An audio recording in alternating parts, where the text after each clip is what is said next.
Hello, everyone, and welcome to Fleabag Full of Grace, where one host did a Fleabag rewatch while the other host watched for the first time. I'm Mariquita from Post Film Clarity, and this was my third Fleabag rewatch. And my name is Anna of Stone's Top Tens, and I have now officially experienced Fleabag. Woohoo! We are two friends who each have our own movie podcasts and decided to do a limited television series together, landing on Fleabag. Today, we're breaking down the finale of Fleabag, discussing the themes, scenes, and what stands out to us. You can follow us on socials at Post Film Clarity Pod and Stone's Top Tens. You can email us at either address at gmail.com. If you enjoyed this series, feel free to check out our respective podcasts of Post Film Clarity and Stone's Top Tens wherever you listen to your pods. Let's get started. For the last time, let's get started. Aww. Here we go. It wouldn't be a series finale without a big event, and this one revolves around a wedding. Fleabag finds out about the origins of the gold bust. Claire finally leaves Martin. And Fleabag and the priest, ... Oh my gosh. Oh boy. So what did you think of the series finale, Anna? Oh my gosh. It was fantastic. Like 10 out of 10, no notes. It was so good. This is a 10 out of 10 series for me as well. Oh, hell yes. My first thing, the most important thing to come out of this was that Claire finally left Martin.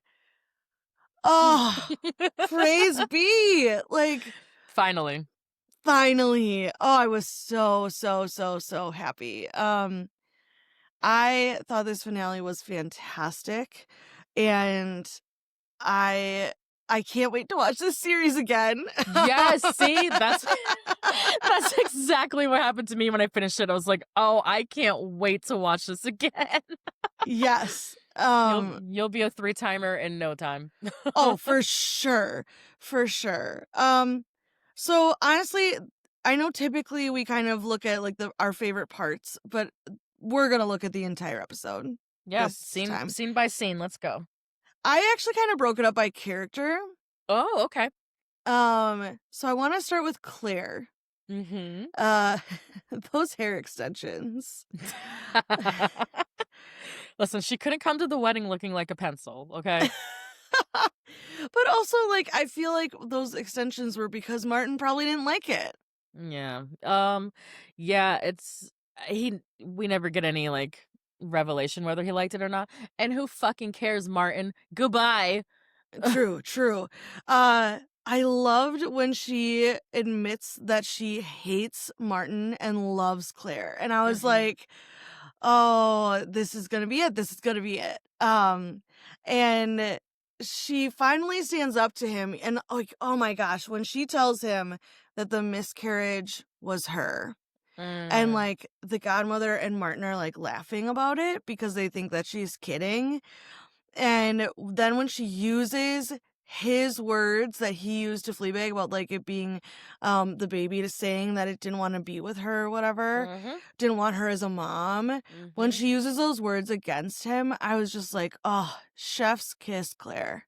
Yeah. Good job. Yeah, that scene in the kitchen was intense. I hate that he made her beg. Oh God, that was gross. I hated that he made her beg to be free, to leave. Such disgusting behavior. I hate him. I have said that all the way through.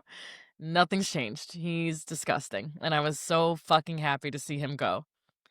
Well, and like he's trying to convince her that he's not a bad guy by saying that he just like does things that people do. Like he picks up his son and he organizes the washroom sometimes. And I'm just like, okay. Like I don't, what? So you do chores? So you don't everybody just like does leave your son? Like, oh, congratulations. You're a father sometimes. This is a really bad argument. Like, this is not not working. Yeah. No. And then when she does, like, beg, he's like, oh, I did not think you would do that in that dress. And I was like, ugh. He thought he was gonna basically manipulate her into staying, like, out of just convenience, and finally Claire puts her foot down and is like, "No, I don't like you. I don't like my life with you." And oh, it's really hard fought because we've been saying this since basically episode 1. Mhm. But you don't get it. I love that Phoebe makes us wait until the very, very end to finally get that moment. I'm But just glad yeah, it happened. thank God. Because a lot of people do stay in real life, you know. A Mhm. Yeah. lot of women stay and shit like this and marry someone who's their biggest hater. And Well, and even, like, the fact that she like, I feel like a certain set of women, for sure, would give into their pride and not beg because that is humiliating, mhm, right? It's humiliating to do that. mhm. And I think, like, I don't know that I would be able to do that Oh, I just would. for my freedom. I absolutely would.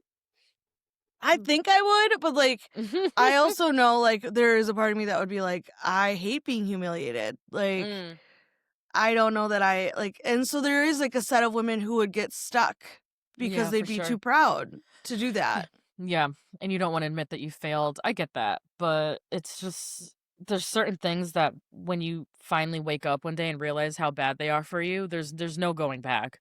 Right, right. It's over. It's just you have to get to that point, basically, that breaking point, and unfortunately, some people never do, but Mhm. Claire did, and I'm so Uh, proud of her.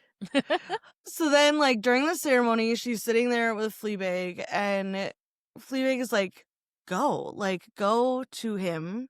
Yeah. And, she's like, "His name is Claire, for God's sake." And I laughed so hard. I was like, I love that she's admitting the absurdity of being in love with someone who has the same name as her, which is Mhm. hilarious. Um, and then she's like, "Can you imagine if I just like knew which terminal he was in?" And she has like she lists all the things that when you watch a movie that has like an airport Yeah, you're like romantic. yeah, like, reunion, you're like, "How would this work? You just can't just walk into an airport." Right. So she like lists, she's like, I need to buy Mhm. a dummy ticket. I don't know Yep. what terminal he's in. Like, what if he's Mhm. not waiting there? But then, the priest's sermon really gets to Mm. her, and Fleabag Mm. is like, go to him. And I Mm. love that. Yeah. Yeah, she deserves it. Claire has been through so much throughout this series as far as, like, being the eldest daughter who has to keep everything together and being the, like, Mm-hmm. quote unquote golden child who can never make a mistake and then Mm-hmm. being married to someone who hates her guts and is jealous of her. And she was going through, like, an identity crisis, I think, in a lot of ways, a lot of the same ways that Fleabag was, just 2 different directions, you know? And she had to break out of her stuffy suburban life to realize, "No, I wanna go to Finland, and I wanna be with someone who actually likes me and cares about me." And I don't know, she finally realized, I think, that being a girl boss isn't as satisfying or as fulfilling as being a girl boss who's also in love. Yes. I love that it's not one or the other, that Exactly. she can be a boss ass bitch and she can be in love with someone whose name is the same as hers. Right. Who thinks she's so fucking cool. Yes, and that she doesn't look like a pencil. She looks Yeah. chic and Chic. perfect. I love that. I Yeah. loved that. Yeah. I also just like on a side note, can we talk about the fact that the song that the stepson wrote for the wedding was called Where's Claire? Yeah, oh my god, he's such a little freak. Oh my god. What a weirdo. He's such a weird, weird, weird boy. So next I want to look at the godmother and the dad. Mhm. We need to look at the godmother in this episode. Mhm. Yeah. Uh Mhm. All her token friends. Yeah, she's yes. disgusting. I can't stand this bitch. I've had people I know do shit like this to me too, like, where they're like, "Oh, this is my interesting black friend," you know, like that kind of thing. It's so gross where they don't even see you as a person, they see you as, like, cool points, I'm you sorry, know? what? Yeah. That's atrocious. Yeah, white people are weird. Um, so that's like, yeah, that's definitely something that's happened to me, like being commodified just at work, out in the world, just like, oh, look. Or it's the more subtle version of it where you're sitting at a college campus and all of a sudden a photographer like runs up to you to take your Mhm. picture for the brochure. And it's like, I don't even go here. Like, you know, just weird, like objectification and Yes. commodification of all of her friends. I can't even call them friends. She doesn't even No. know half their fucking names. She just does it for clout. Yeah, she's a big like, oh, aren't I so cool and edgy? Like my friend is a bisexual Iraqi or whatever, you know, Yeah. just so irritating, It was so so gross. gross. Yeah. Every time she introduced someone, I would like flinch. I'm like, oh. Even, like, she forgets the dad's name, and I understand, Yeah. like, that's partially because, like, we don't get his name. I Mhm. understand that, Mhm. but also, like, she's like, "Well, I just always call you my darling," and I was like, "Oh, What's like, his name?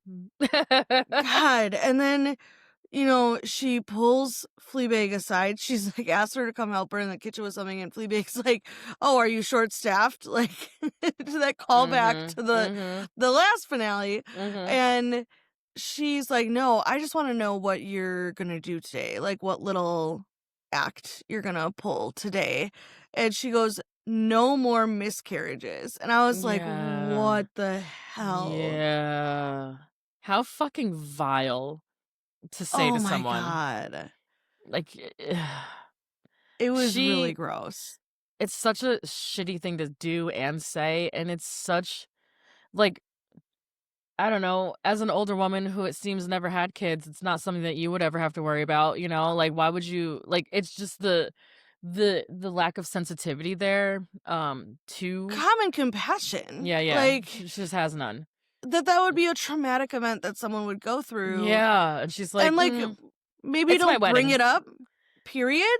Like, Mhm. unless someone brings that up to you and wants to have that discussion with you, like, maybe don't bring that up. Yeah. Yeah, she's really something. Oh my Did you think god. did you think at any point throughout the series that she was gonna change? No, Like, were you okay, good, no. I didn't realistic. have that vibe at all, and, like, okay, so the dad seems to be having some doubts, they can't find him. As they should. Correct.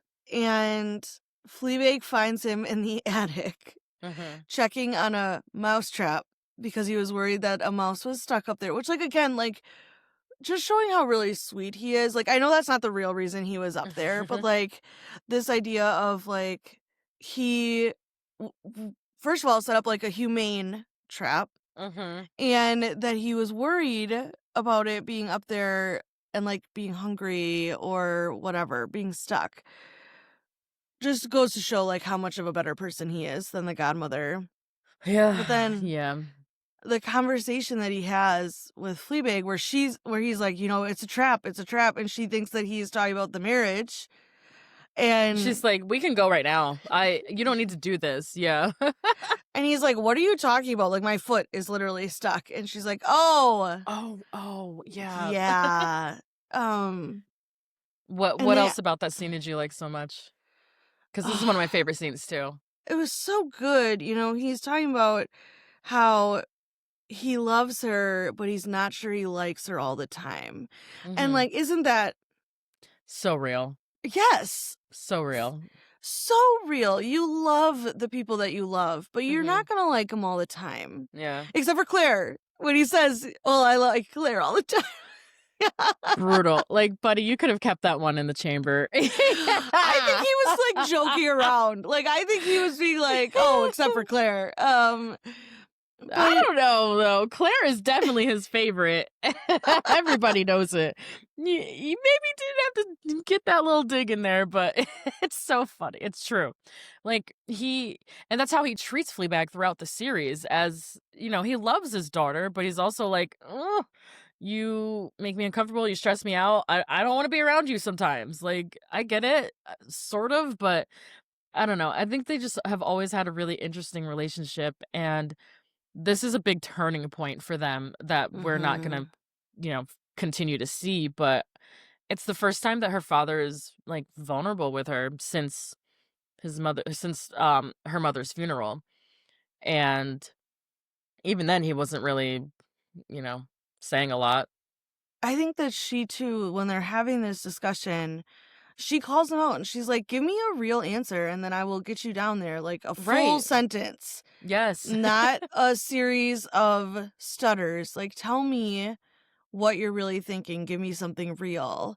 Mhm. And they do kind of have this moment. And then he asks her to stay with him Yeah. when they're walking. And oh my God, I thought that the godmother was going to lose her mind. Fleabag walked her father down the aisle.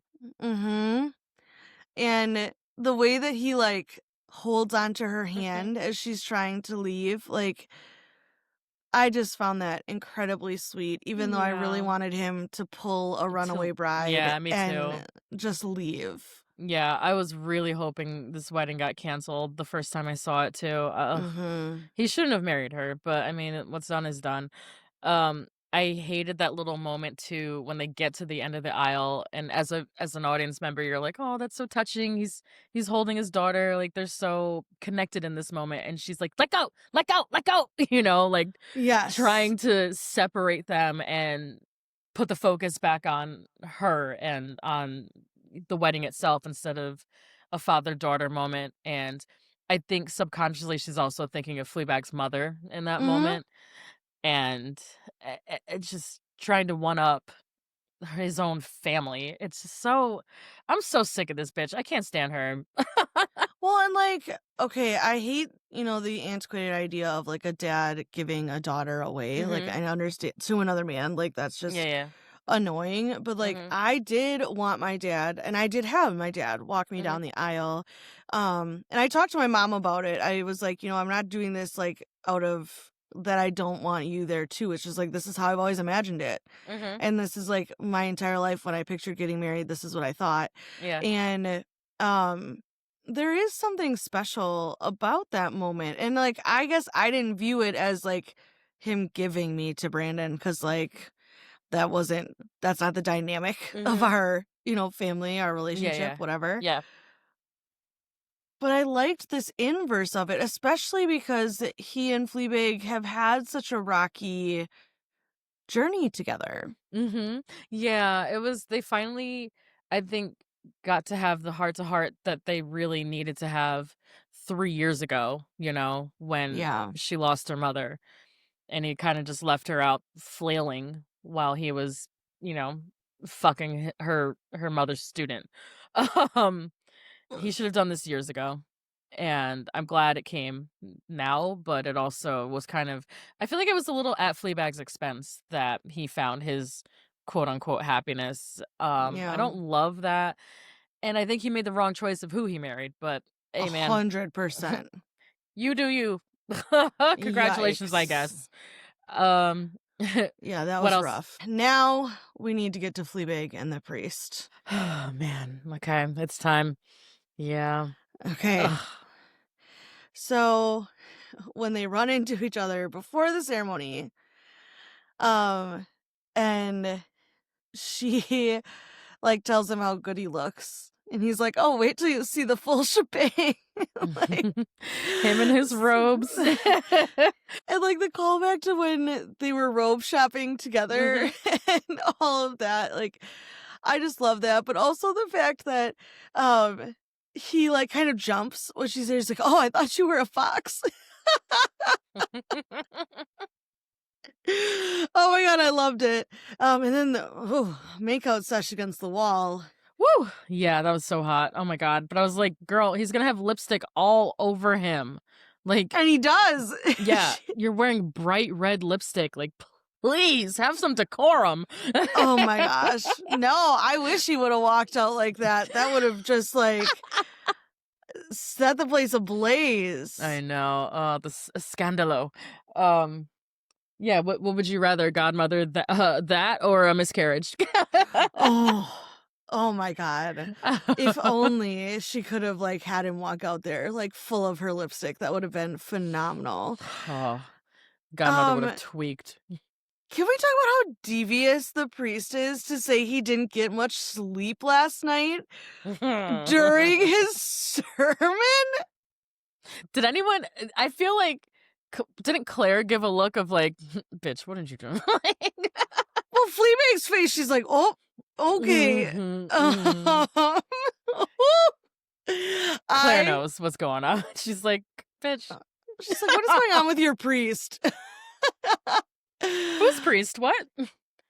Oh, that whole sermon was so good. It's gonna be like half of my quotes when we get to that part. Yeah, I love that sermon. It's beautiful. Well, and the part, he starts off by saying love is awful. And Mhm. there's like this collective, intake of breath. Mhm.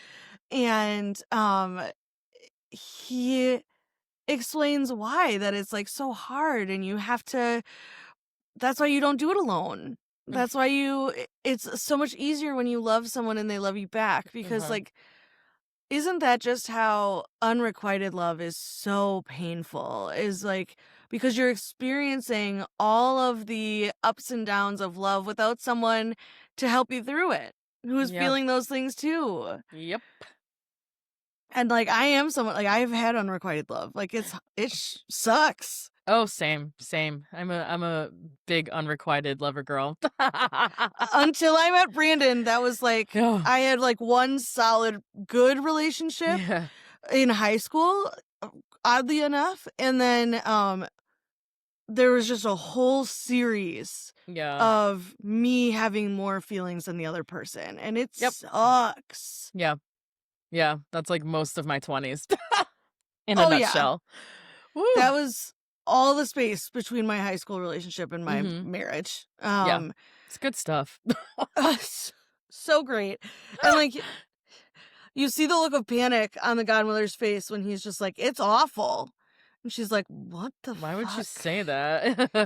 But he has such a good explanation of it. And like you can tell throughout the whole thing that Fleabag is trying to figure out what he's saying about them Yeah, if he's through talking about the this. two of them or if he's just talking about her father and godmother's relationship or if he's talking about the church or like Right, like his his relationship with own God. yeah, his own conflict, his own internal conflict and relationship with God. Yeah.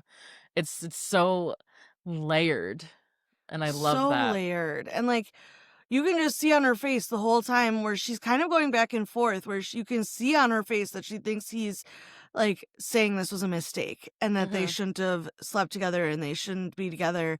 And then she gets a little bit of hope. And Mhm. she's like, maybe it is. Like, maybe he is picking me.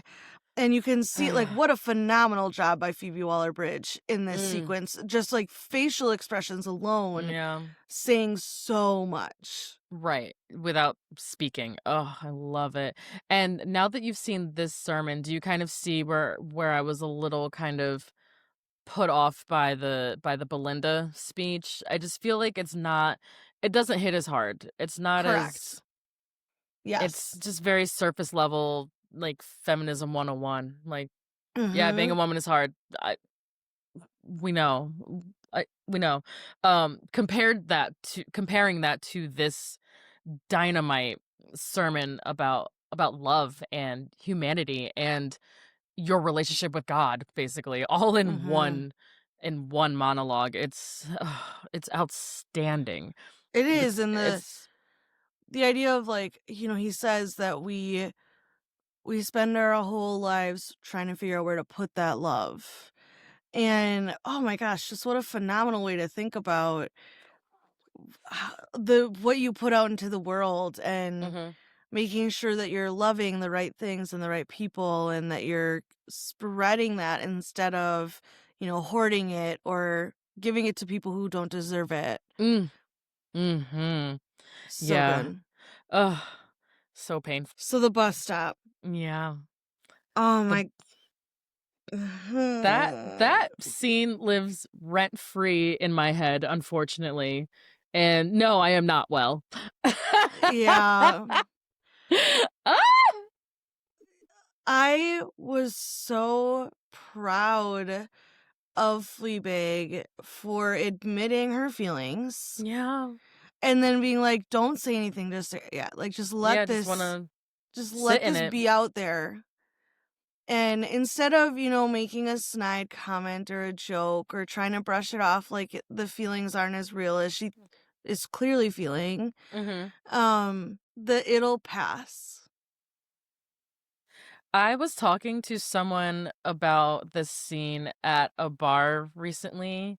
If you're listening, hi Emma. And I started involuntarily crying at the bar. We were talking about the ending to Fleabag, and I think Emma said it'll pass, and I was just like, I was like, why would you do that? I'm 2 drinks deep, like, and my Yeah. face got red, and I was like, I think I'm about to cry in this bar. Yeah. That's how much I still feel that moment, and it's been years. I saw this years ago, and it just hurts. And no, fucker, it doesn't pass. No, It and doesn't.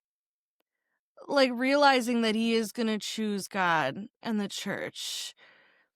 And then, the sweet tender moment of them holding hands. Yeah. And then when he gets up to go and he's crying when he's like, I love you too. Oh my gosh, just like rip my heart out and throw it in a blender. Oh my god. I've had an experience like this in my life. And I spoke about it on the Little Women episode on my podcast. So I won't repeat the whole thing, but it basically this same type of situation of like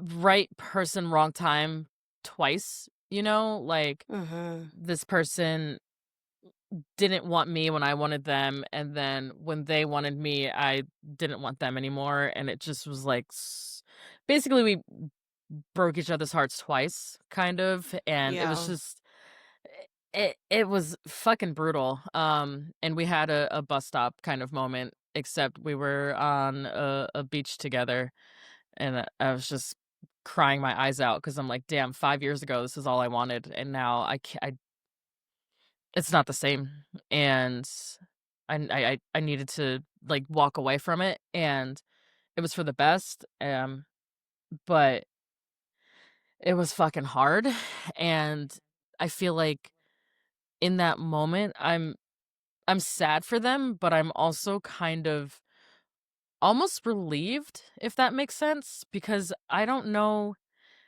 if the priest leaving the church would have been best for him. Correct. I I think short term, that would have been great, and obviously they love each other, and they would have been happy together, but, like, when you were talking about last week with the Corpus, Mhm. people who leave the priesthood, but who still love God and still love serving and would go back to the church in a second if they Mhm. could and wanted to go back to the church. I feel like the priest would have been a person like that who would just spend their whole lives trying to get back to the church. Um, Yeah. I feel like that was his real calling and where he was most comfortable and I think maybe at his best self, if that makes Yeah. sense. And knowing that you're not what's best for somebody and having the wisdom and the strength to let them go and let them go forever. Oh, I'm gonna cry. It's just like, ugh, it's so hard, but it it's also such a generous thing to do for someone is to let them go when you know it's not right for them what you're proposing or it's just it Yeah. just it's painful as hell. But do you think do you think the right decision was made, was one of my questions. Selfishly, no, because I want Yeah. their chemistry is so good, and I love the way that he treats her and, like, that they are on the same level when it comes to, like, snarky or, like, fun. They really, just, like, have the same energy, but I do think, the way that he talked about the what a positive impact joining the priesthood had for him, I feel like if he had left that for her, it wouldn't, like you said, it wouldn't be right away, but I do think that maybe some resentment would have showed up later, or even maybe his, like, mental health wouldn't have been as good because he obviously feels strongly about the church, and he talked about, like, what it did for him, Mhm. and that he feels this calling, and I think that in the long run, it probably wouldn't have been the right choice. Yeah, I agree. I think the right decision was made, and it was also the much, much, much harder and, like, more it was the harder decision, and it was also what am I trying to say? The more gracious decision, It's like maybe? It's very mature un feels like it feels like derivative, and that's not what I mean, but, Mhm. like, it is the smarter, like, Smarter, yeah. kinder choice, like Very, unselfish, I guess is what I'm trying yes. to say. It's more generous what ended up happening there, but God, I'm here, from 3 years in the future to say it doesn't pass. I will think about this for the rest of my life, unfortunately. And related to that, the main takeaway from this finale and from this whole series for me is that there's a large amount of catharsis that happens when you realize, especially while you're young, that a relationship can't fix or save you. It just won't. Yes. And her lesson is that she needed to face herself and like grow not alone. I put in the notes that she goes through things alone to grow, but that's not exactly right. She learns how to rely on other people actually throughout the Mhm. series, especially her sister, the bank manager, uh, her father to a Yeah. degree, and the priest. She opens her heart and becomes a more vulnerable person who isn't afraid of asking for help or expressing her feelings. And I don't think without this experience with the priest and everything that happened with Boo and her grieving process, I don't think she would have grown. I don't think she would have gotten to where she is at the end of the series. What do you think? I think there's a lot to be said for having some single time. Mhm. Um, like I said, after my high school relationship, which was actually quite healthy, Mhm. especially for high school, Mhm. uh, I went through like a series of unrequited for a lot of time in my college years and like a lot of time alone. Mhm. And, I would have my roommates around me, but, they were always in relationships or had other stuff or were, this and that. So, like, I think it really helped me to figure out who I am as a person and Yes. also that I like to be alone. Like, I am happily married, and I don't mean that, like, I don't love my husband. That's not at all what this No. is. But, like, my husband has a very good understanding of the fact that, like, I need time to myself Mhm. and I need to be by myself, Mhm. um, to Big same. recharge and Yeah. reconnect and Yeah. I like to be by myself. Same. I love it. I live alone now finally, and I be hanging out in my house, having the time of my life. Yeah, and I think that it, like, really helped me to better understand myself as a person and to understand, like, what I was looking for, and I think Mhm. not to be overly sappy, but, like, it took a really special person in my husband Yeah. to, like, break through that and be like, "Okay, I will give up Mhm. my solitude and my comfort Yeah. because I want to be with you and I want to spend that time with you. That's And so real. That was there are a so lot of generous people. of you. It really was. It is. I'm not Um, to give up your free time because I love my free time. I get it. Like that means you really fucking care. there are a lot of people who think our relationship is weird because, like, my husband's very social and I am Yeah. not. So, like, he will go to bars or Hmm. parties without me, and I'm Yeah. like, go have fun. I'll pick you up if you drink too much, Yeah. like, See ya. let me know. I'm gonna stay home and, watch a movie or read my book or, Yeah. whatever I'm gonna do. Hmm. And, like, a lot of people are like, oh, like, is your marriage okay? And I'm like, my marriage Yeah, is great. it's Like, this great. is what we do. Like, he It's understands great that because you let each other be yourselves. yes. And I am, during that time in college, I was sad because I always wanted to be in a couple. Like, growing up, I always Oh. wanted to be a couple. My parents have a very loving Hmm. marriage. And Yeah. so, like, I was always just like that, like, hopeless romantic. I always No, wanted to be in a couple. not me. And so those years in college were hard when I was Hmm. going through them.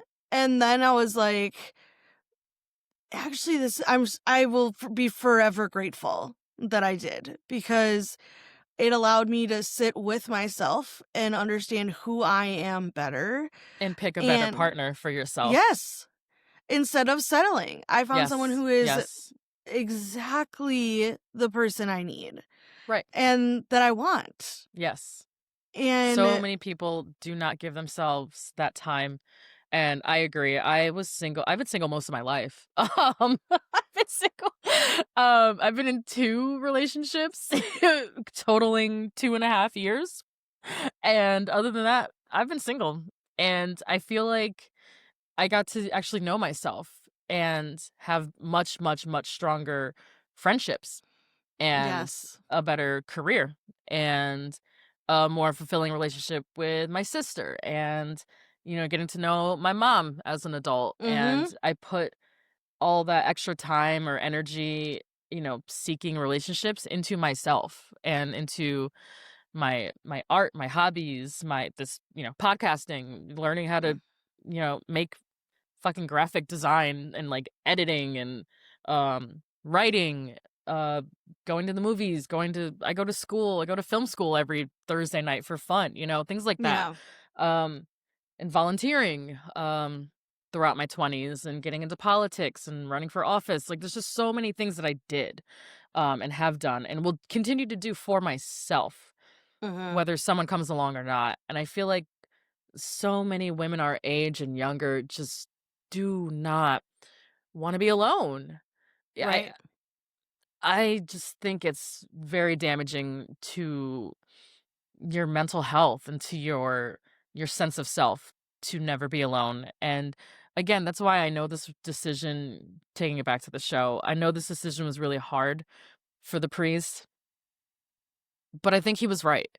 And I think that he knows on some level that Fleabag still has growing to do and she's still Mhm. kind of finding herself, and he's already made that decision for himself. And I don't think that leaving the church would really benefit her in any way. Um and it certainly wouldn't benefit him. So Right. it was the more, as you said, mature thing to do, even though it is fucking soul crushing to have to Yes. do it or to be on the other end of it, as we both have been. Yeah. And then the last thing I had was that I don't know if you've ever heard this song. Do you listen to Solange? I don't, but I'm going to after This is seeing yeah, this. I'm gonna post it. This is Beyonce's little sister, Mhm. actually, and she's a fucking amazing singer and artist in her own right. And this 2016, I think it's 2016, this album came out called A Seat at the Table, and it's one of my favorite albums of all time. It's just a pinnacle of modern R&B, right up there with, Frank Ocean and stuff like that. It came out I think the same year as Blonde by Frank Ocean, actually. these 2 albums had me on my knees, Anna. And I was going through it in 2016. It was like my 2016 media diet was A Seat at the Table, Blonde, fucking BoJack Horseman. I I was in shambles. Oh, I yeah. was a fucking disaster. And then my friend died halfway through the year, Yeah. and it was like game over. Like take me take me out. Take me out. I don't even remember the rest of that year. But it was just this album just meant so much to me and still means so much to me. And there's a song on there called Cranes in the Sky. You might have heard it. It gets used a lot as like background to like kind of aesthetic videos, you know? I don't know if you ever Okay. come across them, but it might sound familiar to you when you hear it. But I just wanted to, I never do this because I think it's kind of cheesy, but I just feel like it relates so much to Fleabag and her as a character and like a very familiar experience as a woman who's suffering and who's grieving and is Mhm. suffering alone mostly. So Solange writes, I tried to drink it away. I tried to put one in the air. I tried to dance it away. I tried to change it with my hair. I ran my credit card bill up, thought a new dress would make it better. I tried to work it away, but that just made me even sadder. I tried to keep myself busy. I ran around in circles, think I made myself dizzy. I slept it away. I sexed it away. I read it away. And I was just like, oh, oh my God. It's so good. I cannot wait to listen to this. That song is so beautiful. And it's such a universal experience of, you know, whether it's a breakup, whether it's a death of a identity, Mhm. just being in your, I think we're about the same age. So she would have been in her late 20s at this time, maybe even early 30s, and just going through major life changes and doing all the things that we're told in a capitalist society to do that'll make it feel better. You change your Trying hair, to fill that hole. you fill the hole, you go shopping, run your credit card bill up, you change your hair, you go to the club, go drink, go it just It none of doesn't you work. can't run away from yourself. And That's you can't so run away from good. your feelings. Yeah, I wanted to share that with you. I'll put that in the show notes for sure. It's called Cranes in Hell the yeah. Sky. I love that. Thank you for sharing that. I can't wait. I'm gonna listen to that album like You're when we get welcome. off this call. Yeah, it's Thank you for sharing mhm. that. What behind the scenes information do you have for us this week? Okay, so I'm gonna skip around because I wrote this out of order. But Okay. the my first point is a point. You know me. This is a point I wouldn't normally make, because I'm very anti. But this is me admitting I'm wrong once more. What Just one more time, was only that? once. Listen, because I'm gonna defend sequels. I know, I know. I never do Are that. you feeling okay? I'm totally fine, actually. But actually, I'm fine. I'm But fine. It's fine. I'm defending sequels because I didn't know this, but I was researching the finale of the series, and it turns out this was supposed to be one season. And Phoebe didn't want a second season at all. I guess she was fighting with Amazon for basically 2 years, not wanting to even make it. Um, and then they were like, "Listen, we're giving you the time, the money, the sets, the actors, like you can do this. Write the fucking story." And she did. And she said that I'll post the interview too, but she basically said that it was supposed to be one season because there wasn't anything else interesting to say about this character. Girl, What? think of everything we would have missed out on if Amazon basically didn't bully Phoebe Waller-Bridge into coming back and making this season. This is a perfect season of television. Top Yes. 5 for me. Top 5. And I've watched hundreds of TV shows. And this is something that's so beautiful and so special and so thoughtful. And she was like, I don't have anything else to say. Yes, the fuck you do. So I'm glad that she came back after 2 years of Yes. arguing and feeling kind of down on herself and saying, "Well, I don't really wanna go back to the well, and I don't think I can do it. I don't have anything else." It's like, "Yes, you do. You did. You you had so much more to say." Mhm. Um, so that was my first big point. It's just sometimes a sequel is alright. Sometimes a sequel is better, you know? And these 2 seasons are so different from one another. Yes. Like, they work well together, but also they have very distinct personalities. Mhm. Um, and I love them both, but of course, like, the romantic in me loves this one, loves season 2 a little bit better, and also the Uh-huh. fact that, like, God, even though Boo and the actress who played Boo were so, so, so good in that first season, you just can't beat Phoebe Waller-Bridge and Andrew Scott. Mhm. Like, Yeah. they are so good together. They're Mhm. funny, they are poignant, they play off one another fantastically. Like, it's just I would have to say I think season 1 does something amazing Mhm. in that look at grief. I think season 2 is probably my favorite at this point.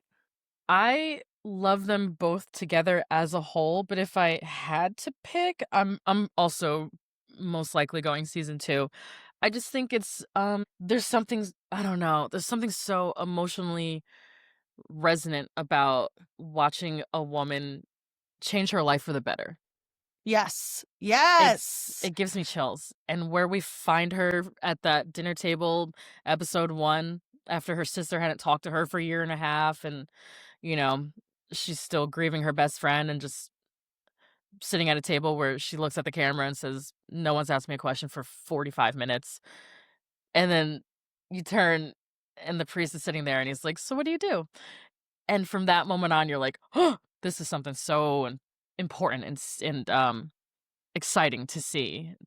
Like, Um the grief spiral of Mhm, season 1 is a fantastic story and wonderfully done, mhm. but it is sad.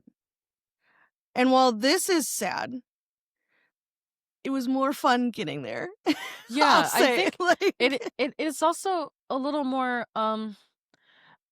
accepting of sadness and a little more optimistic. Once you're out yes, of it's that. more cathartic. Yeah, yeah, Like yeah. like, I can feel this sadness and I can push through it, or not, like, push through it like you're not gonna feel it, but, like, I can move I can through live with it. it. Yes. I always explain, like, my experiences with grief, to my friends or to people who haven't really been through it as, the books are wrong. You never get over it. There is no, "Oh, it gets better with time." It doesn't. It'll pass. No, it won't. That's not the No. experience. The real experience is knowing you're sad, accepting that you're sad, and choosing to carry your sadness with you as, like, an accompany have it accompany you, basically, is what I'm trying to Well, say. I Like, would say it's kind of like it's just a part of you now. you get stronger. Yeah. Where it's like, it doesn't go away and you No. don't stop feeling it, but No. you find better ways to feel it, more productive, more, Yes. like, appropriate, Mhm. more not maybe not appropriate, but, like, more, um, healthy ways to Mhm. carry it, Yes. and, like, you just But become you're always stronger as a carrying it. person. Mhm. Yeah, you're You're always always carrying gonna it, but carry it.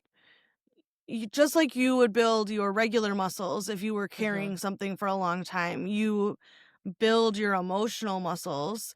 And then also, you can better apply what you learn from that in empathy and compassion with other people. Yes. Oh my god, yes. And if you are able to push through that initial shock and pain, it does deepen your experience as a human being. It's just part of being a human. We're all gonna go through it. Some of us have already been through it. It hits us all, and it will hit us all in different ways at different times, but it's kind of the most unifying and also fortifying experience that you can have as a human. It's how you know you're alive, and how you know you're still here, and how you know that you loved someone. And I just It feels terrible when you're going through it. You hate Mhm. it. You don't Yeah. like it. It does not feel great, but No. it makes you ultimately a better person. And a better Like, friend, I think. yeah, Able to it show up more sucks, for others. but it'll make you better. Yeah. It's, yeah, that's That's that my whole quote of thoughts. like, Yeah. it's better to have loved and lost than to never love at all. Oh, Like, that's 100%. it 100%. 100 unfortunately, it is very cliche and very true. Yes. It Yes. it just is. And then the other kind of behind the scenes thing I wanted to touch is all of the work that came after this series, that was either running alongside Fleabag or in the very immediate wake of the impact of Fleabag. So I wanted to give 12 recommendations, basically one per episode I love for that. thank you. For similar work for other TV shows that came out during this time and after this time that give that same experience from the black perspective, from a queer perspective, from Egyptian male perspective, from British American. I think I have South American. Like there's so many different unifying experiences in Fleabag that have impacted television and in such a positive way, I think, and it really allowed other great writers and auteurs to tell their stories and tell them in a more authentic way. So the first recommendation I have is I May Destroy You, which was by Michaela Cole, and that is on HBO. Dying for Sex, which just finished, that stars Michelle Williams, and that is on Hulu. Search Party, which is a little bit more, season 1 kind of as far as slapstick and farcical, but ends up being really poignant, and it's about, people in their mid-20s, mid to late 20s finding themselves and searching for identity through a convoluted mystery that is just really silly, but it's about their relationships with each other. Queenie, which I also believe is on Hulu. That is a young black woman's kind of version of Fleabag. Ramy, which is there's a theme here. This is also on Hulu. This is an FX show. It's all HBO and Hulu, I think. Ramy, which is outstanding. I think Ramy was originally a stand-up comedian or maybe just a comedy writer. I'm not positive, but he's Muslim and Egyptian, and he emigrated to New Jersey right before 9/11, I think. So his whole Dear yeah, God. great time to be in America and be Middle Eastern. So Woof. his show is semi-autobiographical as well. And it's about his experience as like a brown guy in Jersey and dating and he has a big religious reckoning as well, similar to the priest. And he's also kind of like a boy Fleabag. Um, just a messy loser and just really hilarious friends that keep him in line. Love Rami, highly recommend that. Insecure by Issa Rae, also on HBO. Another black woman led comedy slash drama about growing up and hitting your late 20s and figuring out what's best for your life. And it's told through a very uniquely like black LA experience. I'm sure so many young black people moved to LA after Insecure, and, I was almost influenced as well. It's a beautiful show. It's perfectly written. It beginning to end, it's just pitch perfect, and there's a relationship that the main character has that's very kind of like Priest in Fleabag that I just love. And she has a best friend who is very Claire coded. In fact, they have a very similar, just harsh Bob. She's a lawyer and just very judgy, kind of big sister vibes throughout the series. And it's about Issa and her best friend Molly, basically finding themselves in very different places, even though they're the exact same age and they're from the exact same place, and growing apart and coming together and growing apart throughout the series. Industry, which is also on HBO. Again, this is a young Black woman in the financial industry. Relatable. I wasn't doing this is, I think, hedge funds and day trading and much more serious stuff. I was in retail, local banking, but the main character Harper, very, very familiar to me in my early 20s, just out there whiling. Great, great series. Also, she's an American expat in London. Speaking of London, I have Chewing Gum, which is another Michaela Cole show. This is her first show that she wrote, I believe, and starred in. Jonathan Bailey is on there as What? ooh boy, he is a very an interesting character that she dates briefly. You'll see, and this is early Jonathan Bailey. I forget who else is on there, but it's someone else before they got really famous. Michaela Cole, fucking fantastic. This one's much more light and kind of slapsticky than her later series, I May Destroy You, but it's also phenomenal work, just genius. And she was so young when she made this, like early 20s or something, insane. So she has a lot of Phoebe Waller-Bridge in her, I think, and vice versa. Crashing, which we talked about, I think in the first or second episode. This is Phoebe's show that she was on, and I believe she was also writing this. That was prior to Fleabag. So you Okay. can see like where she came from as a writer and a performer in television. Survival of the Thickest, which I haven't seen yet, but people keep recommending this to me like crazy, so I'm definitely going to shout that out. That stars another writer, comedian, Michelle Buteau, and that's on Netflix. Single Drunk Female. I think that's also an FX or Hulu show.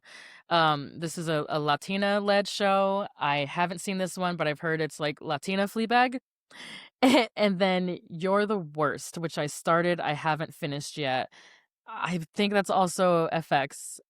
Um, and those are my recommendations for 12 other series post Fleabag that you can see the impact and just kind of culturally the different spins on these types of stories. So that Oh, I was love my this. I love having a little bit of like post Fleabag hangover. What can help? yes. I'm here to help. Thank you. I You're like that. welcome. And I've seen 9 out of these 12 series, so I can vouch for them. Okay, so going into Catholicism Corner, what was your question for me this week? So for our final Catholicism corner, my question is, what are some Catholic wedding traditions? Since this is a wedding episode and we haven't Mhm. talked about them yet. Give me some Catholic wedding traditions, and then what of these traditions did you incorporate into your own wedding? Okay. First of all, I had like a well actually moment while I was watching this where I was like, first of Oh, all, perfect. I don't think a Catholic priest can marry non-Catholics unless they're in like a minister role. Like if they get ordained as a minister online, then they could, but I don't think they can do it like within their role as a Catholic priest. And I think it Oh, would probably be frowned upon for them to get ordained as a minister in something else, like by the internet, because of the process that goes into being ordained as a priest is mm-hmm, so much more extensive. I think it would almost be viewed as disrespectful to mm-hmm. then get ordained by the internet to do a wedding. Um, Is Godmother not Catholic? I mean, they never really say. I don't know. I don't I either. don't know that Phoebe is, or not Phoebe, Fleabag. Like, Oh, we don't ever get any indication that they are Catholic. that's so true. We never see the father go to church or the godmother. Are they Catholic? I don't Oh, know. Because, that's a great observation.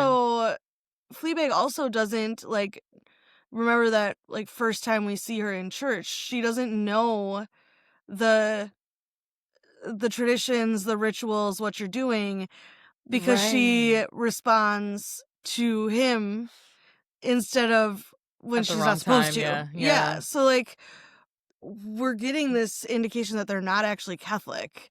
Um Fascinating. Whoa, I never even questioned it. And then you can't get married outside unless there's like very special circumstances, which would be like there is Like like outdoors? correct. Oh. Because and by special circumstances I don't mean like the bride really likes being outside. I mean like if you are a refugee and Mhm. you don't have a physical church, a Okay. priest could marry you outside.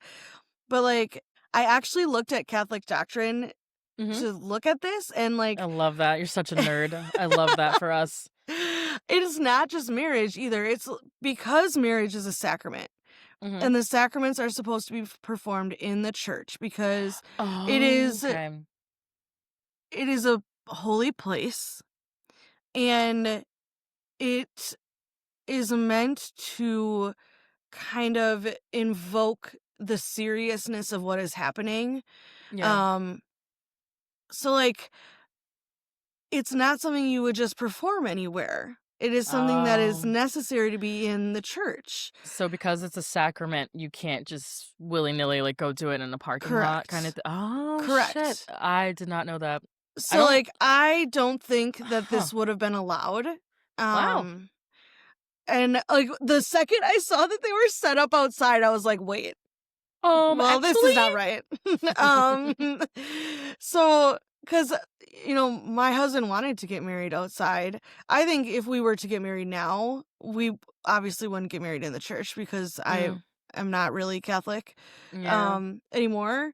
I just knew as a whole that I my anxiety could not handle an outside wedding in Wisconsin Yeah. because that would be too much. And also, like, I do think churches are beautiful. So, like, Mhm. having the ceremony in a Catholic church, you don't have to do a whole lot of decorating because it is just beautiful. Mhm. Um, and also, I had a moment of I had gotten all my other sacraments in the church, and I wanted to, Like, collect all seven. collect Um, complete the so set. yeah, so we did get married in a church. Okay. Um, So, when you get married in the Catholic Church, you can either have like a full Catholic ceremony or you can have a shorter ceremony without I think you can have it without communion. I would have to double check. Okay. We had the full ceremony, but we told our priest we wanted it to be as fast as possible. Ugh. And it was like 20 minutes. It was Oh, amazing. beautiful. Love that. Um Brandon and I were the worst because, like, I slept at my parents' the night before, so I hadn't seen him, and I was just so excited to see him, and, like, we had, like, the church giggles the whole time, we were talking, like, the whole time, we were absolutely obnoxious, um, and this is gonna be a really embarrassing story, but I feel like you will appreciate it. Okay, I'm ready. Um Okay, so as you know, Marquita, and maybe Mhm. listeners, I have tummy issues and I have anxiety issues. So Mhm. I was not anxious to marry Brandon, but I was anxious to be in front of all those people. Aw, 'cause you're And shy. well, it's just like I don't like being the center of attention, Uh-huh. and uh, I I am just always worried about my tummy, okay? Because my Mhm. anxiety hangs out in my tummy and it's a problem. Mhm. So, I was really worried that I was gonna have to poop during the Mhm. ceremony. Yeah. This was like a genuine concern. No, that's a deep concern of mine too. Just as a bridesmaid, I had that Yes. issue a couple times where I was like, "Wait, when do we get to go to the bathroom?" They're like, "Oh, you don't." I'm like, "What? What?" Yeah. Yes. So that is like a genuine concern. Yeah. So I had a plan with the best man that if I needed to poop during the ceremony, I Mhm. was gonna touch my nose. And then Okay. he was going to pretend to faint. And then while everyone was attending to him, I would go potty. And then by the time I got back, no one would have noticed I was gone. Genius, okay. Because I I'm see not you, like Danny Ocean. the only person in a giant white dress. Yeah. Um, but the problem is that I cried when I came down the aisle because, first of all, I'd been having a panic attack until I got to the doors. As one And then does. I finally calmed down. And I saw Brandon, and I started to cry again because he was so handsome. And I was finally getting to marry him. Aw. And so my nose was running. And so, like, at one point during the ceremony, I was like, Brandon, I have to wipe my nose because it is dripping. But that's the signal for Justin. And of course, Brandon's like, do it. Let's see if he does it. And I was like, no. Bad signal. So did you get married with a snotty nose? Yes. I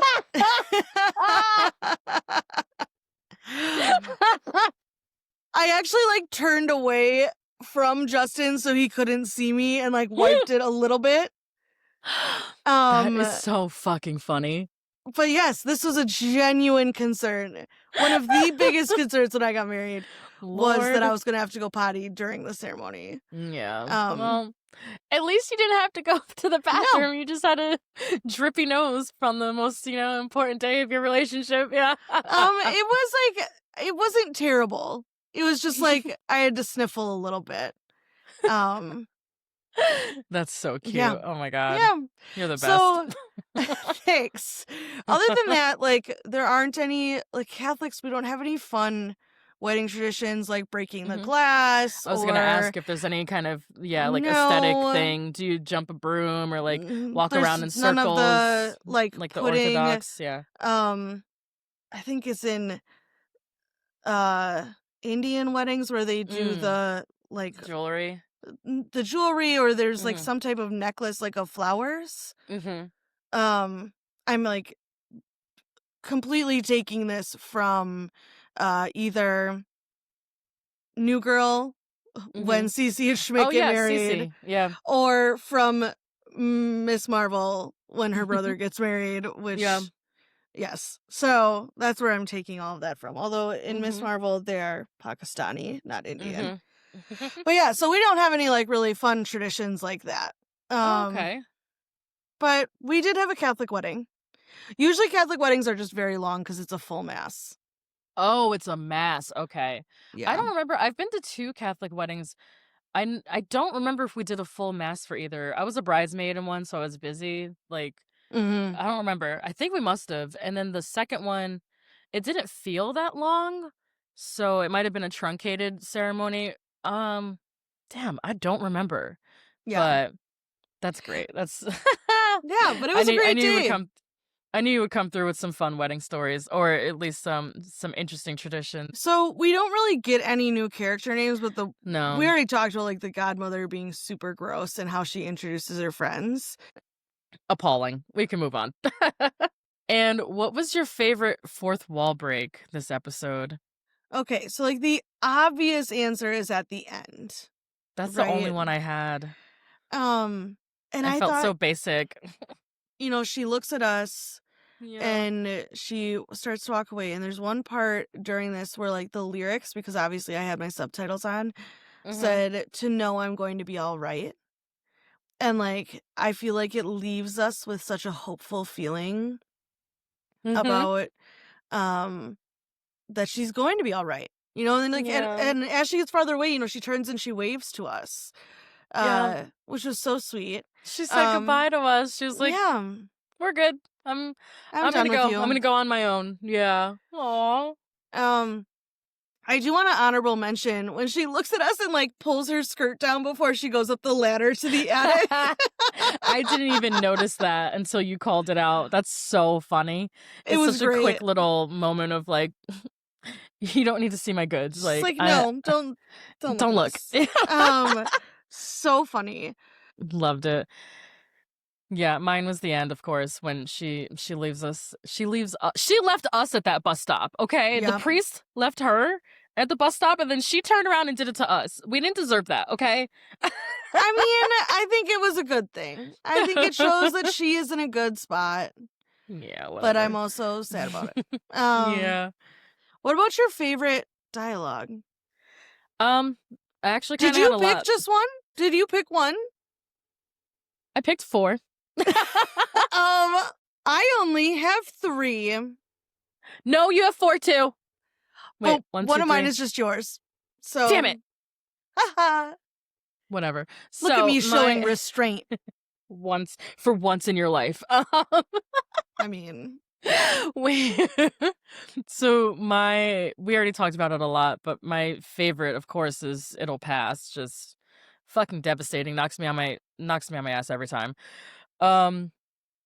When Claire is describing her man Claire, and she says he's crazy about me, so that's a nightmare. Just, I love her. She's still herself at the end of the day, you know. well, and I just feel like his golden retriever energy is perfect. Perfect. For her. It's Black Cat, Golden Retriever. It's The best perfect. relationships. Black Cat woman, Golden Retriever man. Yeah, she's just living. She's living an embodiment of that. Martin, I'm not a bad guy. I just have a bad personality. It's not my fault. Oh my god, I hate him. I hate him. Probably the most real though and like self-aware thing he's ever said. True. Because he does have a fucking terrible personality. When Fleabag is having that heart-to-heart with her father in the attic, and her father says, I think you know how to love better than any of us. That's why you find it so painful. Oh!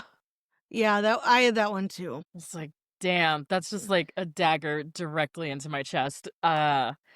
I think someone told me that about myself when I was going through a really, really, really bad breakup.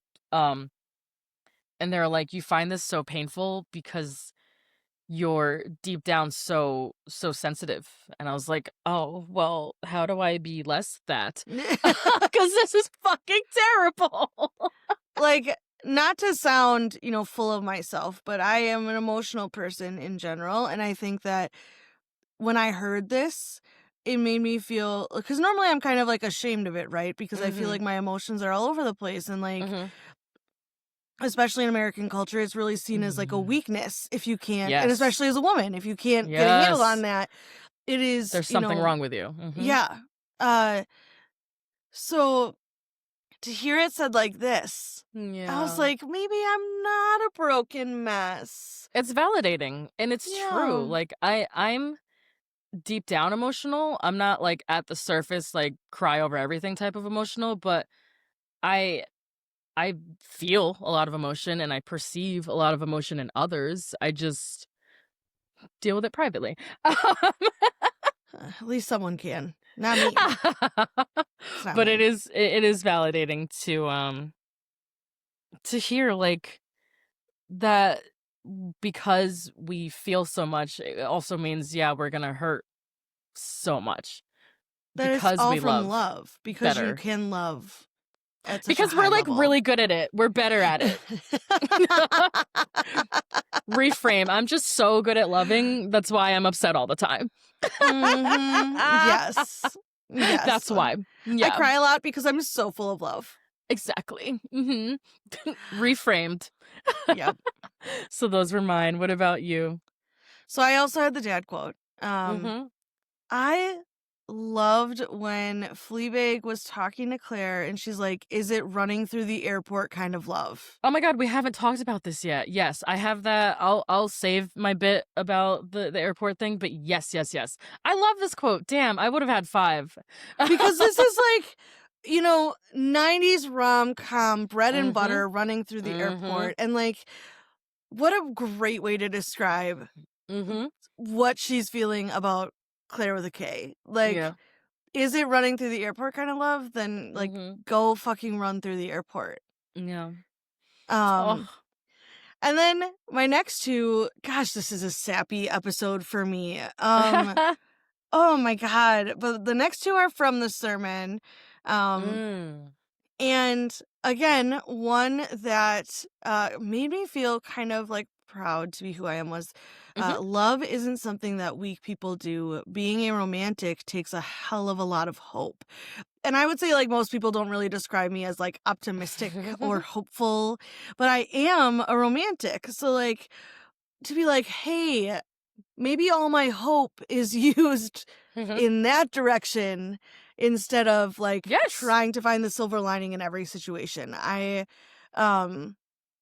that's kind of where I took that. Yeah.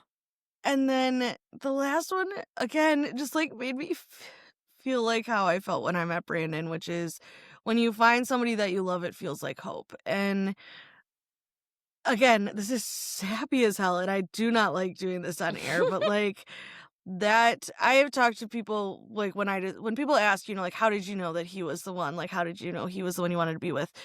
I always mention, like, he made me feel like I could be myself. Like, Mm. absolutely unabashedly, that I did not have to hide who I was in any capacity, and that is something that has, like, evolved through our relationship. We've been together for Mhm. 12 years, and, like, Wow, yeah. that has never stopped.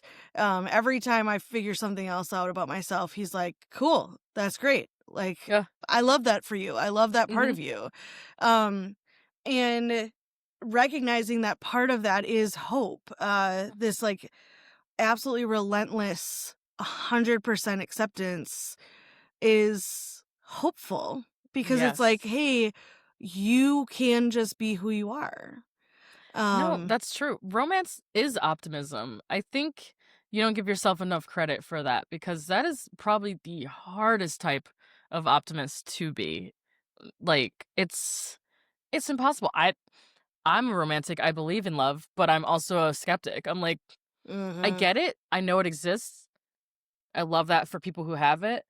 I just don't put a lot of stock in finding it for myself. Like, I think if it happens, it happens. If it doesn't, I'm not seeking it out in any Yeah. way. I'm not doing that because it's just kind of it feels very like fatalist, just Well, and, like, we were the very much the cliche that, like, I actually wasn't looking exactly. anymore. And, like, I know that's a I remember you saying cliche, no, I remember you but, saying like, that. that is what happened. And I I don't think there's anything wrong with not putting that as your first Mhm. priority. I think No. that's Yeah. healthy. Like, It never and not that has there's been. anything Yeah. wrong with people who want to be in a relationship and make that a priority. I think that's Mhm. okay too. But For I think, sure. like, as a society, we are much more reluctant to give support to the people who are not actively seeking a relationship than we are to give support to people who are. So, like, I think that there is a level of bravery in being so forthcoming and absolute about, like, if it shows up, I'm not gonna be like, "Go away," but No, never, yeah. I'm not gonna spend my day searching it out, and I think that's Also, never. wonderful. Thank you. Like, It's I'm open, I'm optimistic, but I'm not chasing it. You know what I mean? and I I just think don't that's think good. that's I don't wanna spend my time like that. I don't wanna spend my No. energy like that. I don't wanna have regrets of, Yeah. "Oh, I could have done this, I should have done that, I should have spent more time with my friends, I could have traveled, I shoulda, coulda." No, I'm gonna, and I do. Oof! I love that. I love that for you. I Mm, do it, that makes me so happy. single or not, but I think I have a lot of hope for Fleabag, actually, that she knows what she wants now, and I think she's on her way to finding out who she is in a much more, like, healthy way. Go Where do ahead. you think she goes after this? I think she finds a healthy relationship. I don't think right away. No, For I don't think sure so not. either. Mhm. I think that she does some more growth and healing with what Mhm. happened with Boo. Mhm. I think that she spends some time in Finland with Claire, and Mm. Claire, Oh my god, I would love to see Fleabag and Claire in Finland together. yes, and I think maybe she finds herself a Finnish friend. Mm. But either way, I think that this her her experience with the priest, I think, opens her up to having a mutually beneficial and healthy relationship, Yes. Yes, yes, yes. in a way that she hadn't really been before. I agree.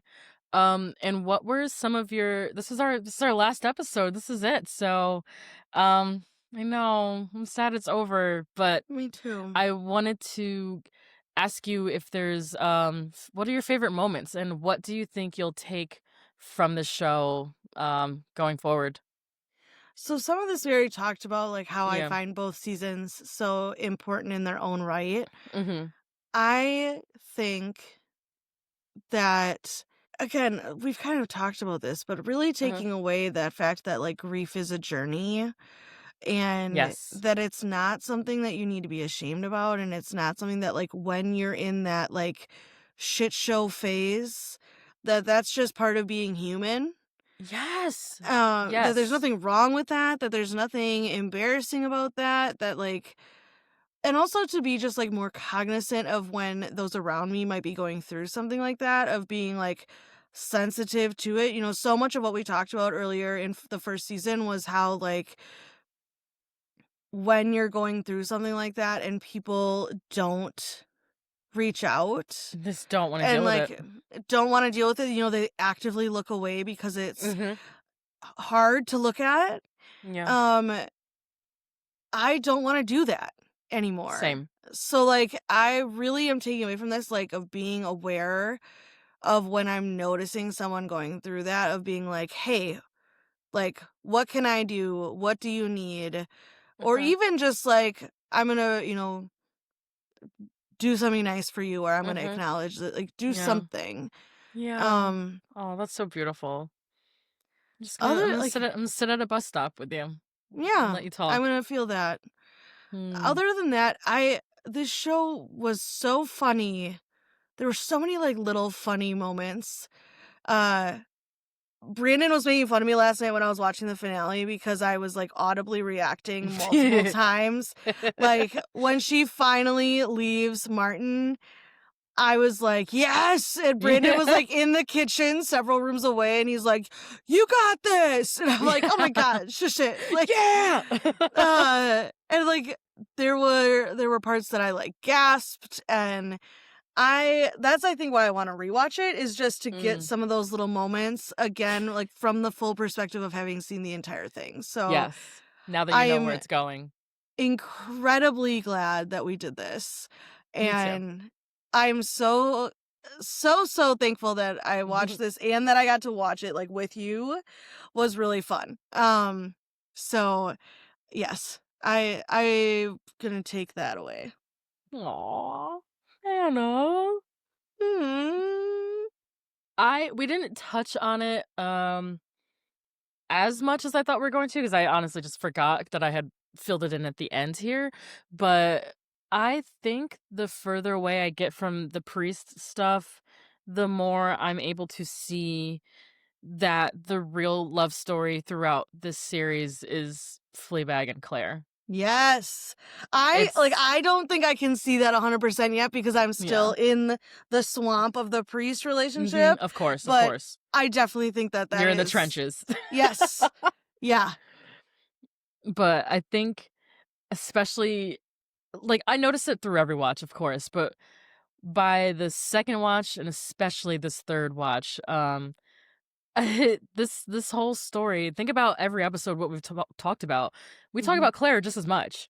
Oh, This yeah. is and Claire and Fleabag's relationship is just as, if not more important to this whole series, you know? 100%. From episode 1, it's her and her sister, her and her sister, her and her sister, and when she loses that tether, that tie to her sister, where we catch her, at the beginning of episode 2, you can see that they're both just miserable, without each other Right. and not doing their best and at odds because they let men get in the way of that, one man Mhm. specifically, and, Ugh, hate him. yeah, I just think that the real love story is between the sisters, like, how I think I told you this before, how my sister and I had an attachment to the movie Frozen because she made me Mhm. watch it, and I didn't understand why at first because 'cause I'm like, "Chloe, I don't like these stupid fucking movies, like, I don't wanna see this, like, what's it about? Like, this seems so boring." I was like, "Oh god." And then I watched it, and I realized she was, like, 14 at the time or something, 15 maybe, and, she was living with me. And, I took her in for a couple years, just, things were she was having a hard time, and my mom was having a hard time. So I took her in, and she was, like, adamant one night, like, "You have to watch this movie with me." I was like, "Fine." And then about an hour into it, I look over her, and I realized why she loves this movie so much. And she told me why at the end too and confirmed it, but it's because it's about the sisters. Yeah, it's about you guys. I was like, "Oh." "Oh, you think I'm Elsa?" Yeah. And she's on. I was like, "Oh." I started crying That's because I was like so sweet. I was I like, love that. I'm thinking, "Oh god, it's another fucking Disney movie. Like, here we go again. I can't stand these princess movies." There's no Prince Charming. There's no Prince Charming. That movie ends with the spoilers for fucking Frozen. But who hasn't seen Frozen? The relationship is the sisters and Mhm. them finding their way back to each other, and Anna and Elsa seeing each other for who they are, accepting each other for who they are, and using Anna's powers or Elsa's powers that she thinks are such a negative in her life, her iciness, her coldness, her protectiveness, her distance, as a as an elder sister, deeply relatable, relates to Claire as well, you know, very Mhm. Elsa coded. And using that as a strength, as her superpower to protect the people that she loves and to make sure that Anna is, you know, looked after and it's not some random fucking prince, some guy who saves Mhm. her. It's her sister. And I was like, Yeah. "Oh, oh, that's really cute." Mhm. I see now. Mhm. I see And now. that's Fleabag and Claire. Like, Yes. their relationship has the most growth and not in a way that loses, like, it's not in a way that feels disingenuous. Like, No. it's not like they completely change into different people. It's not like their relationship changes completely either. But Mm-mm. I certainly don't feel like at the end that Claire would say that she has to stick around because of her messy sister, Mhm. her broken sister. Yeah, she would yeah, you're right. They come so far, and I just wanted to end this whole experience with one of my favorite quotes. I didn't put it in the doc because I wanted to surprise it with you. Oh, God. Surprise. But it's, when Claire says to Fleabag, "The only person I'd run through an airport for is you." I know! Oh my god! That shit that shit gets me every time. That shit gets me Yeah, every time. it's Oh. yeah. That's some real shit right there. It's about the two Mhm. of them. The more I age with the series and the more I see it, that's what I feel. And I love Andrew Scott. I love everything with the priest. It's important. It's beautiful. It's valid. But this is a show about sisters. We just Yes. didn't know it the first time. Right. Oh, it's so S- good. So that's my thoughts. And as a little bonus, the last thing, I keep ending the show but then not ending it because I don't want it to be over. As a surprise, I also kept a scorecard throughout this series. This is only based off of what you put in the document. So if you verbally predicted something and it wasn't written down, I didn't count it because I can't remember and I didn't want to read through all of our transcripts because it's too much. Why not? But Why not? because it's maybe Marquita, you didn't want to give me extra points? because that's a lot of words. Ugh. No, it's because I did this much like you. I did this 10 minutes before we had to Hey, record, hey, so I wasn't ready. and it worked. I wasn't ready to read through 11 transcripts, but here we Hey, are. I watched this episode and had my notes done last night. A whole right. 12 hours before. Wow, look at Yep. you. I know. Look at me. Who'd have thought? Not me.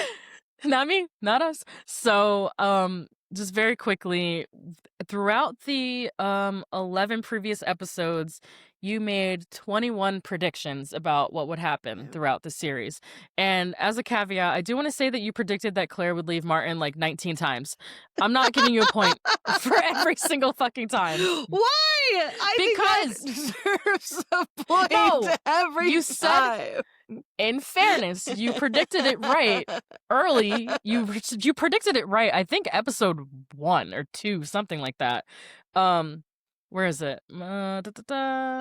Claire will leave Martin. Episode 4, you predicted that Claire would leave Martin of season 1. So you've been on this train the whole series, pretty much. And So then I think gave it was you like literally every episode after that. every episode after you kept saying it. So I gave you the point for season 1, episode 4. Claire will leave Martin and go to Finland. You were correct. So the other caveat is I did give you a bonus point for season 1, episode 5 for one of having a crash out when I realized what happened. For one of the greatest crash outs I've ever seen in real time, and letting me post the clip of it on social. Thank you so much. We got like 5,000 views. That shit was God. very brave. No. That shit was blowing up on YouTube. Like, yeah. Oh, great. People, you went like micro viral. Well, I didn't know that, and I don't know how to feel about that. Crashing out about Fleabag and Boo's boyfriend. So that's a bonus point. I'm gonna give you 2 points for that, actually, because that was some beautiful work from you. And it was so genuine and unplanned. Oh my God. I was like, thank God her fucking camera was on. That's the best thing I've ever seen. Oh my God. For the season 1, episode 5 crash out, you got the prediction right, but then also I'm going to give you 2 bonus points for that. Thank you. Out of 21 predictions, that puts you at 12.5 correct predictions. Okay. The 0.5. The 0.5. I'm trying to think of where it was. Oh, it's episode 2 of season 1. I'm giving you a half a point because you said that Fleabag's dad was going to find out that she stole the statue. And of course, it's the godmother. So I gave you a half point. Oh my God, we didn't even talk about the statue. That is her mom. Oh my God, we forgot. See, I'm so glad I kept yapping because the statue is her mother. And she gave it back, and then she stole it back, for which I am so, so thankful. That fucking statue. She keeps stealing it back throughout this entire series, which is why I made it our artwork for season 1. Yes. I was like, Anna doesn't know this yet, but this statue literally, episode 1 all the way, start to finish, the statue is going to keep coming up. And it came up at the wedding. When she like gave it to them as a gift, and then when that stupid godmother was like, it's so funny you were drawn to this because it's, modeled after your mom. And I was like, you bitch. Like, that's such a weird thing to say. Like, you were so weird for that. But yeah, mystery solved. The statue is Fleabag's mom. So that was my 0.5. Okay. Yeah. So like we're looking at a little over 50%. A little over 50%. I mean, it's not a passing grade, but it's not the worst thing I've ever seen. It's not abject failure. Listen, if I had a point for every time I said that Claire was going to leave Martin, I would probably have at least a C+. I'm not giving you can't see my eye roll, but just know it was there. Fine. And with that, I think we can wrap this up. Oh, I know. Thank you for doing this with me. Thank you for doing this with me. So much fucking fun. This is my first time ever covering TV. I think yours as well, probably. Yeah. Right? Yeah. I've done a couple like bonus episodes over on small screen commentary. Mm-hmm. Small screen commentary. Yeah. On like House of the Dragon, but this is my first like full TV run. Full series, something. yeah. Mm-hmm. Yeah, I covered Community over on Film Nuts podcast, but we didn't go episode by episode. We just went overarching for the 6 seasons and alleged movie on Community. So yeah, this is my first actual TV series covering beginning to end. This was so much fucking fun. This has been just a great experience, and we might have something else up our sleeves for the winter. It's not Lost. For those of you who are waiting for our Lost deep dive, that's not what's coming up. 110 Mathematically and mentally, I can't do that. Yes. Maybe one day, if I ever am able to make podcasting my full-time job, yes, I will cover Lost. Until then, for those of you who are hoping it's going to be Lost, it won't be. But it won't be Lost. Something. But we're gonna work it out. I think I know what we want to do. Do you want to say, or do you want to leave it a secret? Let's leave it a secret for now. Okay. Mm. Well, thank you all for joining us on this side quest. Please check out our primary podcasts of Post Film Clarity and Stone's Top Tens. All one word on socials for both of those. You can email us at either address at gmail.com. And yeah, thank you. All that. Anything Thank you else you want to guys. say? Thank you guys for listening. Thank you for Mariquita for putting up with my emotional ass and procrastinated editing at any given time. Jesus Christ. Hey, I got it done. You got it done. You got it done. I only had to post the show late once, so you know what? We'll take it. Listen, okay? I just run on a different calendar. I work best last minute. For someone who's like remarkably organized when it comes to work, Mhm. I do this stuff last minute. It's really weird. But thank you, You did for great. putting up with it. Thank you all for listening. Please stay tuned for our next side quest and check out our primary pods. Thank you, guys.